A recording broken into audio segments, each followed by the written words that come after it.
I know you just left this hearing with Hope Hicks. The chairman of your committee, Jerry Nadler, says the White House assertion of immunity, in his word, is ridiculous. He says he'll destroy that argument in court. A very strong statement from your chairman. Is it fair to say this was a frustrating hearing? It was a frustrating hearing, and it's also fair to say that the characterization by Chairman Nadler is exactly right.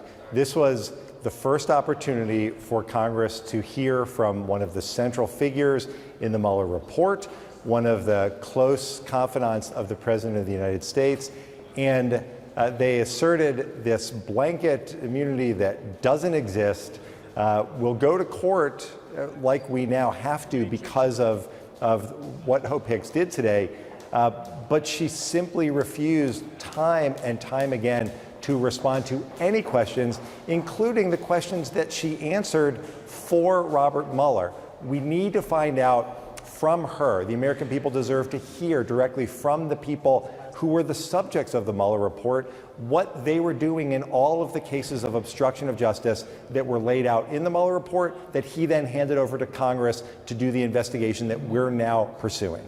Can you give our viewers, Congressman, any specific examples of the types of questions Hicks was prevented from answering by the White House lawyer who was there, or the Justice Department lawyer who accompanied her? Sure, I can give you two examples, and it'll help explain the range of issues.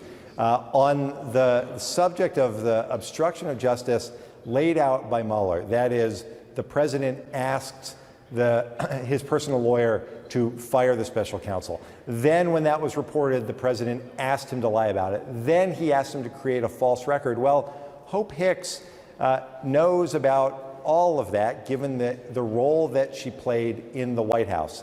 And I asked her about each of those, and we have a right to hear from her to fill in what was missing from the Mueller report.